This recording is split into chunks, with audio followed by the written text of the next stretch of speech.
여러분, 상상해보세요.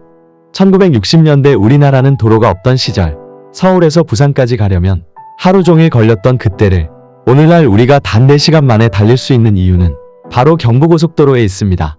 하지만 이 길을 만들기까지는 온 나라가 미친 짓이다라는 반대와 의혹 속에서 시작되었죠. 돈 낭비다. 우선 농업과 식량 문제부터 해결하라. 철도만 있으면 충분하다. 수많은 전문가와 정치인들이 목소리를 높였습니다. 그러나 그 반대의 물결을 뚫고 대한민국은 이 기적의 도로로 세계를 놀라게 했습니다. 1960년대에 우리나라는 철도에만 의존하던 시대였습니다. 자동차는 부유층만의 사치품, 서울에서 부산까지 15시간 이상 걸리는 열차와 버스는 국민의 삶을 지치게 했죠. 그때 도로 인프라는 찬밥 신세였고 국민들은 불편함에 지쳐 있었습니다. 바로 이 절망적인 상황이 우리 모두의 미래를 위해 변화를 외치게 만들었습니다. 박정희 대통령의 충격적인 서독 체험. 1964년 박정희 대통령은 서독을 방문합니다. 그곳에서 그는 세계 최고 수준의 고속도로 아우토반을 체험하게 되는데요. 도로 위를 번쩍 달리는 차량과 산업단지들이 빛나는 모습을 보며 대통령은 단숨에 깨달음을 얻습니다. 이런 길이 우리에게도 필요하다. 직접 도로의 재질, 분리구조물까지 꼼꼼히 확인하며 서울에서 전국 주요 도시를 잇는 고속도로 구상도를 그려넣었습니다. 그날 밤 미래의 대한민국을 향한 결단의 불씨가 당겨졌습니다. 그러나 이 길을 만드는 일은 결코 쉬운 일이 아니었습니다. 국내외 전문가들과 야당 의원들은 고속도로 건설을 두고 강하게 반대했어요. 돈 낭비다. 우선 식량 문제부터 해결하라. 철도만 있어도 충분하다. 수많은 사람들이 이 사업을 비웃고 조롱했습니다. 국내 건설업체들은 기술도 자금도 부족하다며 머뭇거렸고 국회에서는 예산 승인 과정마저 난항을 겪었습니다. 하지만 박정희 대통령은 단호했습니다. 이 길이 없으면 우리나라 경제는 정체될 것이라고 말하며 반대의 목소리를 하나하나 무너뜨리기 시작했습니다. 반대의 물결 속에서 또 한 남자가 당당히 나섰습니다. 바로 현대건설의 정주영 회장입니다. 국내 건설업체들은 부담스러운 예산과 기술적 한계에 머뭇거렸지만 정 회장은 제가 해보겠습니다 라는 강한 의지로 모든 걸 한 번에 쏟아부었습니다. 정 회장은 해외 경험과 풍부한 자료를 바탕으로 최적의 예산안과 공사 계획을 마련해내며 국가와 국민의 신뢰를 얻어냈습니다. 그의 도전이 있었기에 경부고속도로 건설은 현실이 될 수 있었습니다. 그리고 1968년 경부고속도로 건설이 시작됩니다.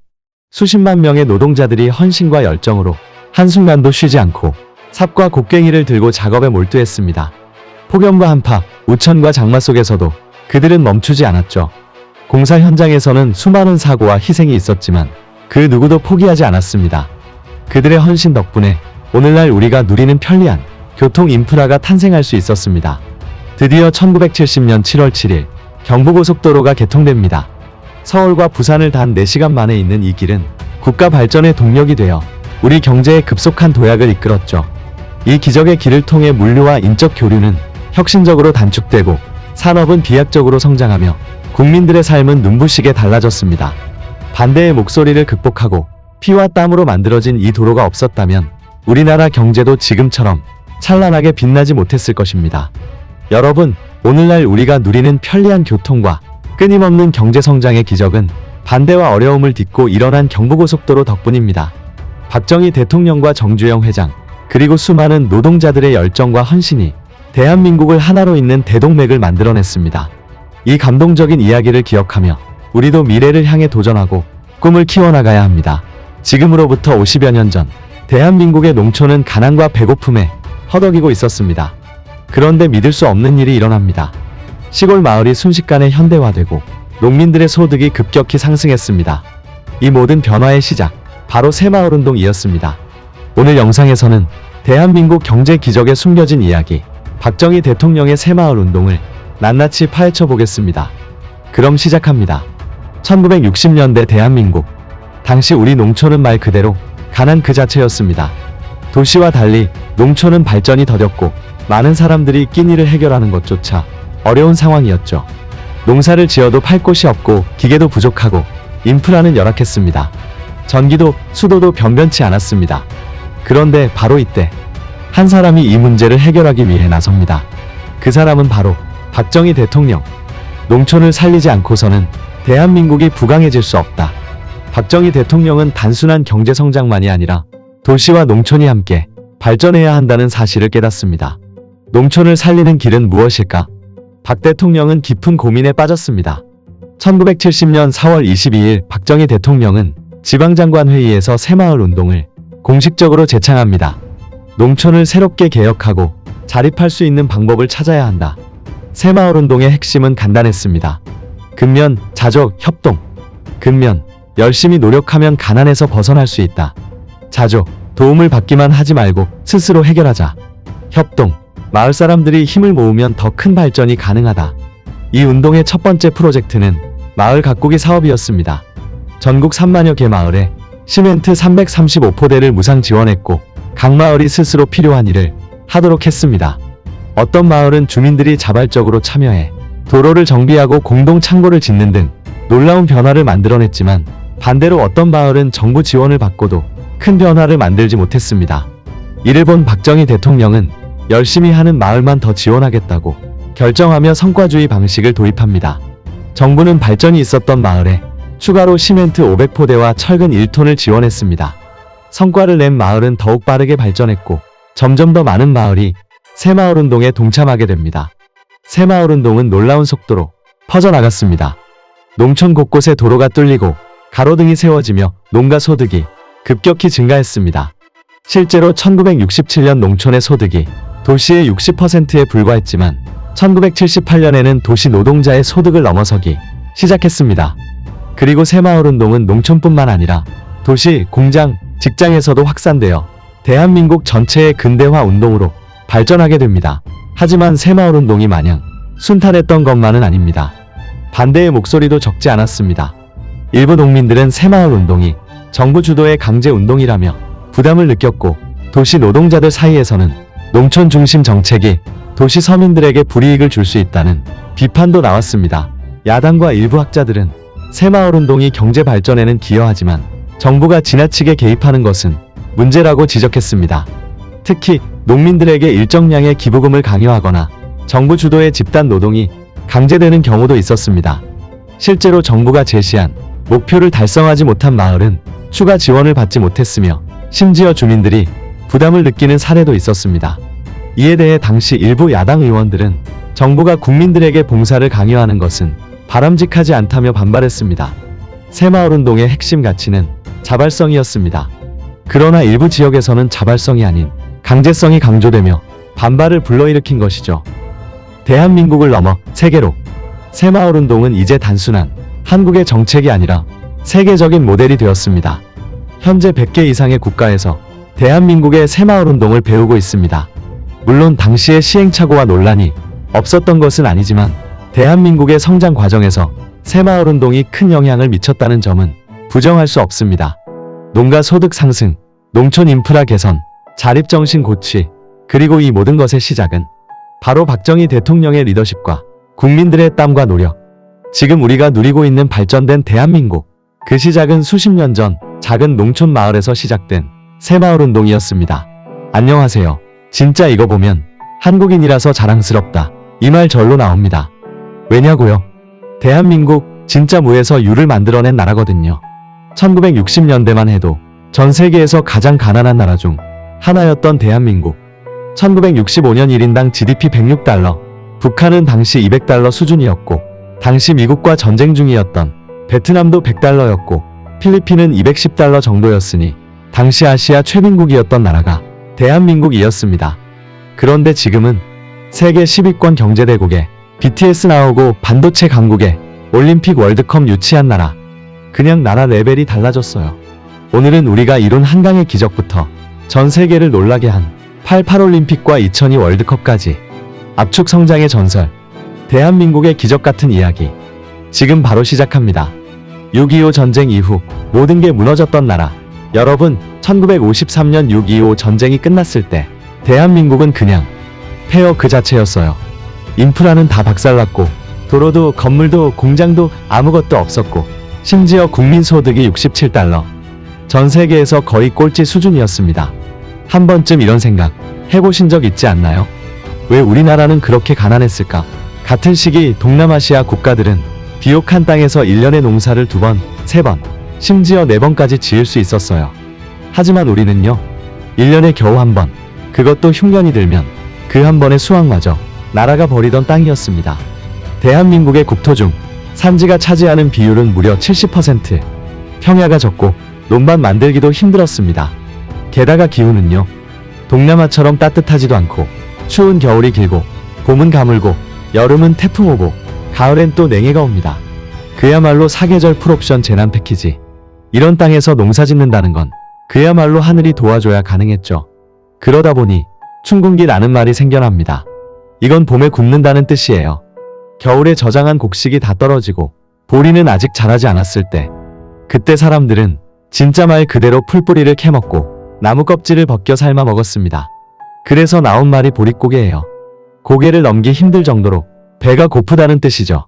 우리가 지금 즐겨 먹는 봄나물, 산나물, 들나물, 사실 그건 먹을 게 없어서 먹기 시작한 것이었습니다. 냉이, 달래, 두릅, 고사리, 취나물. 지금은 건강식이고 웰빙이지만 그 시절엔 생존을 위한 음식이었습니다. 배를 채우기 위해 산을 뒤지고 뿌리를 캐고 자라는 모든 것을 삶고 데쳐서 먹었습니다.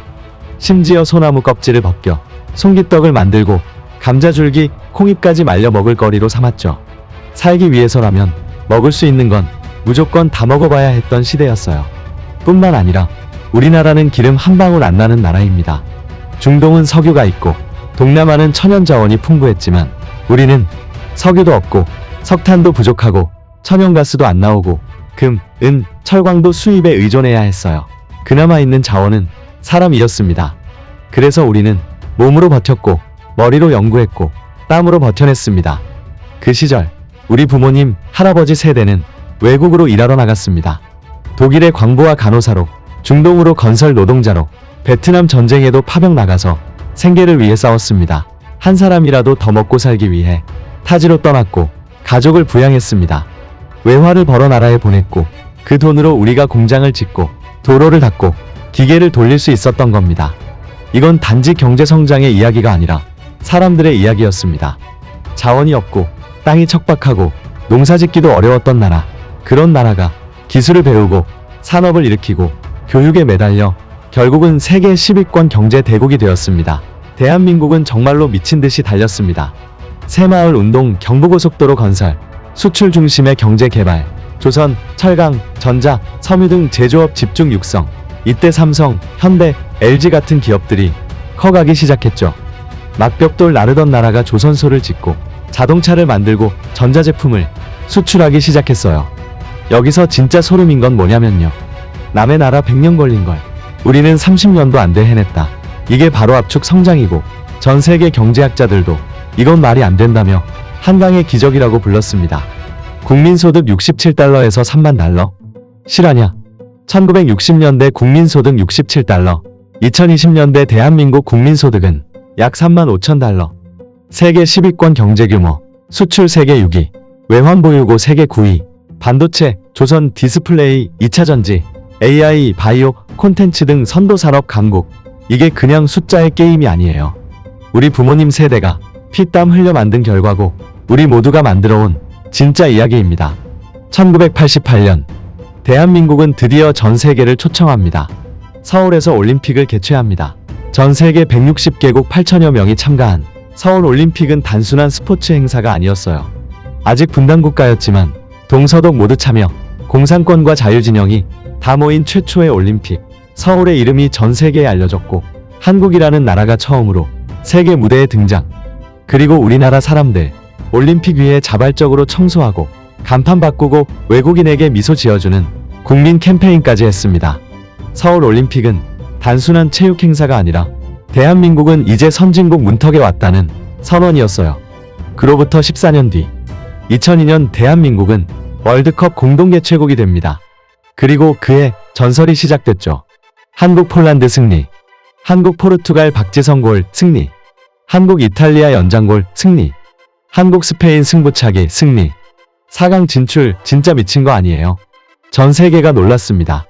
붉은 악마 응원 문화, 질서 정연한 거리 응원, 전광판 응원, 시민들의 자발적 청소, 그리고 대한민국의 열정.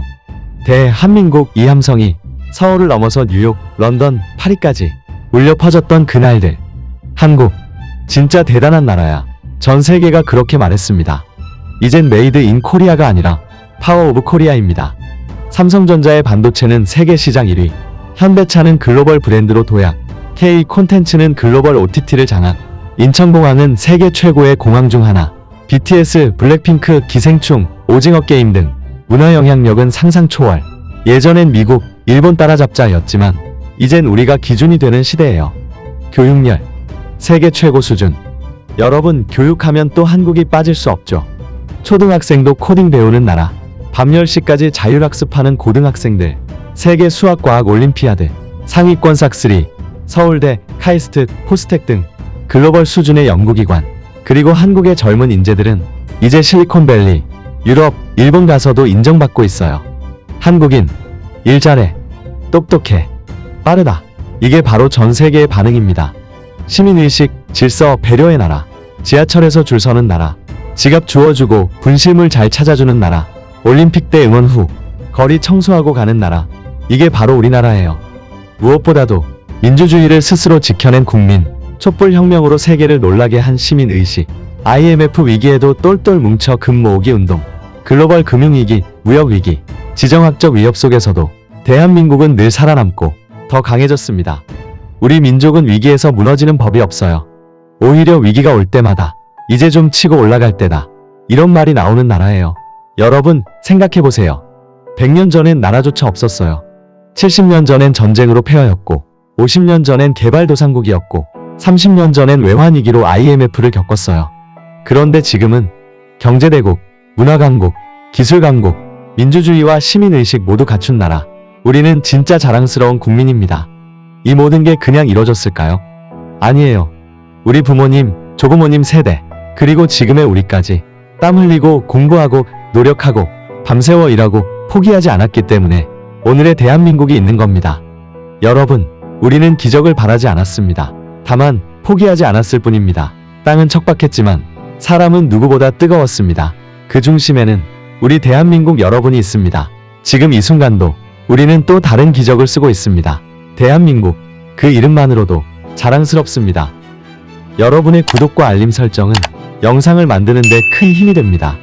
앞으로도 우리의 이야기를 계속 이어가겠습니다. 함께 해주셔서 감사합니다.